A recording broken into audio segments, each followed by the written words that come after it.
ओम नमो भगवते वासुदेवाय। श्रीमद्भागवत महापुराण दशम स्कंद 64वां अध्याय नगोपाख्यान तथा श्री कृष्ण द्वारा धर्म उपदेश। श्री सुखदेव जी बोले, हे राजन, एक बार शाम चारु, प्रद्युम्न, भानु, गद आदि यदु कुमार विहार करने के लिए वन को गए।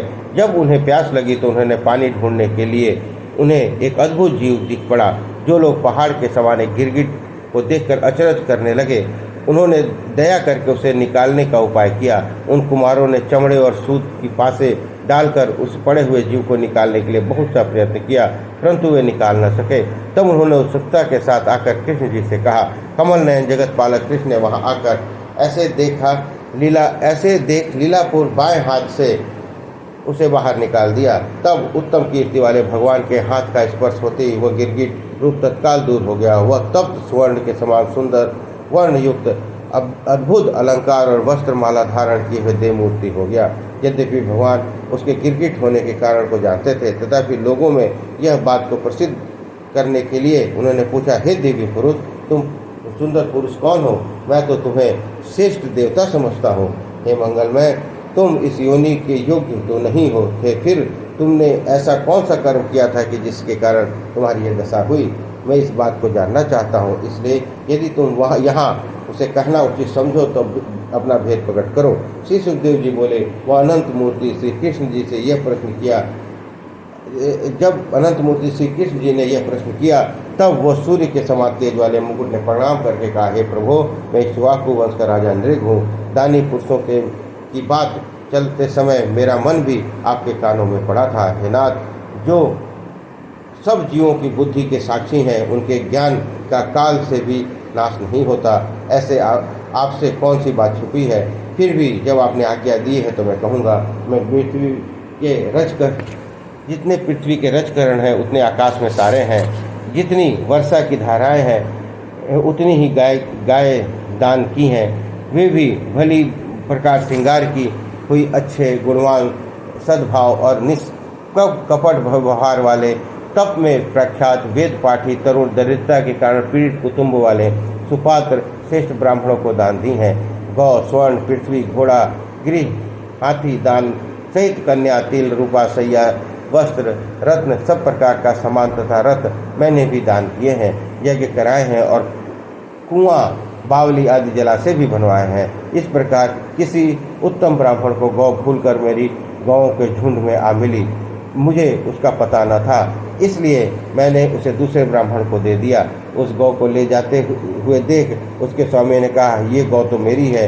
तब उसे ले जाने वाले ब्राह्मण ने उत्तर दिया, नहीं, ये तो तेरी नहीं वरन मेरी है, मुझे राजा नृग ने दी है।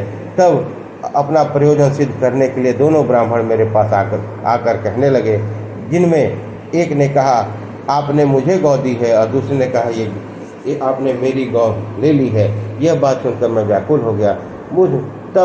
जब मुझ पर धर्म संकट आ पड़ा, तब मैंने ब्राह्मणों से प्रार्थना की कि आपस में से कोई एक गौ को छोड़ दे, मैं छोड़ने वाले को 1,00,000 उत्तम गाय दूंगा। आपको मुझ अपने अनजान किंकर पर दया करनी चाहिए। मैं अपवित्र नरक में पड़ने वाला हूँ, इसलिए आपको मेरा उद्धार करना उचित है। हे राजन, मुझे दान नहीं चाहिए। यह कहकर गौ का स्वामी चला गया। 1,00,000 के ऊपर 10,000 भी दे तो भी इसके सिवा उन्हें नहीं चाहता। ऐसा कहकर दूसरा ब्राह्मण भी चला गया।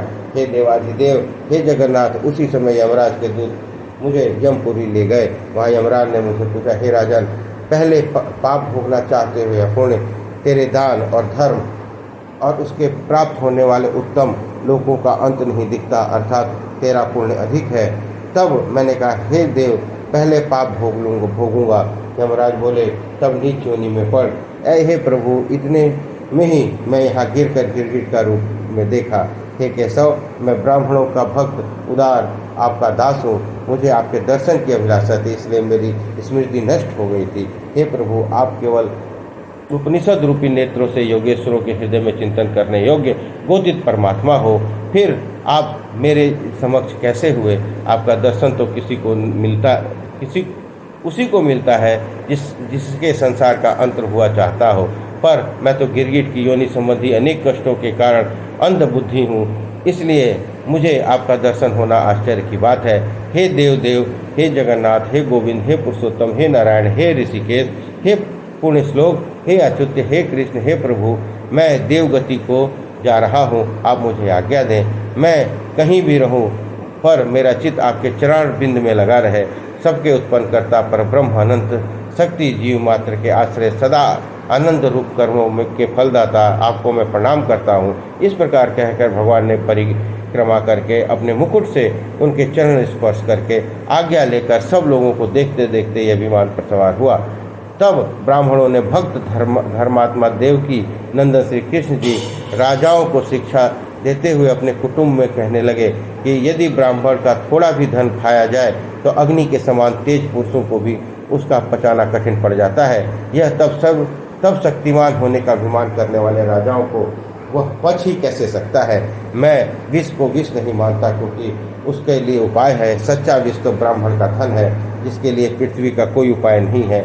विष तो उसके ग्रास लेने को ही मारता है, फिर यह अग्नि या जल को शांत भी हो जाता है। पर ब्राह्मण का धन रूपी आरणी का प्रकट हुई अग्नि वंश को जड़ से भस्म कर देता है। यदि ब्राह्मण का पूर्ण स्वीकृति बिना उसका धन खाया जाए तो वह 3 पीढ़ियों तक पतित करता है, और यदि हठ या राजा आदि ने बल दिखाकर उसका खाया जाए तो 10 अगले और 10 पिछले पीढ़ियों को पतित कर देता है। जो राजलक्ष्मी के अंधे राजा लोग ब्राह्मण का धन की इच्छा करते हैं, वे मानो नरक की ही इच्छा करते हैं, अपनी हानि को नहीं देखते। और जब किसी उदार कुटुंबी ब्राह्मण की जीविका हरण की जाती है, तब उन बिलखते हुए ब्राह्मणों की आंसू से गिरे हुए आंसू से जितने रजकण भीगते हैं, उतने वर्षों तक वह राजा और उसके आश्रित लोग नरक में पकाए जाते हैं। जो निरंकुश होकर ब्राह्मणों का धन लेते हैं, जो अपने द्वारा या किसी दूसरे की दी हुई ब्राह्मण की जीविका छीन लेता है, वह 60,000 वर्ष तक विष्ठा का कीड़ा होता है।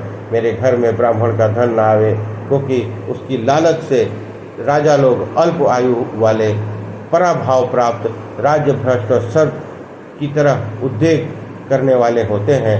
हे मेरे संबंधियों, यदि ब्राह्मण द्वारा तुम्हारा अपराध भी करे तो भी तुम उसे बैर न करो, चाहे वह तुम्हें मारे, चाहे गालियाँ दे, तुम फिर भी उसे प्रणाम ही करो। जैसे मैं सावधान होकर समय समय पर ब्राह्मणों को प्रणाम करता हूँ, वैसे तुम भी किया करो। जो इस नियम के अनुसार नहीं चलेगा वह दंड पाएगा। जैसे अनजाने अपराध को भी इस राजा निरिक को ब्राह्मणों की गौ ने नीच योनि में गिरा दिया, वैसे ही ब्राह्मण का धन हरने वाले को भी ब्रह्मधन नीच योनि में गिरा देता है। श्री सुखदेव जी बोले, जब लोगों ने पवित्र करता भगवान मुकुंद द्वारका वासियों से इस प्रकार कहकर अपने घर को पधारे। इस प्रकार 64वां अध्याय संपन्न हुआ। बोलिए कृष्ण भगवान की जय।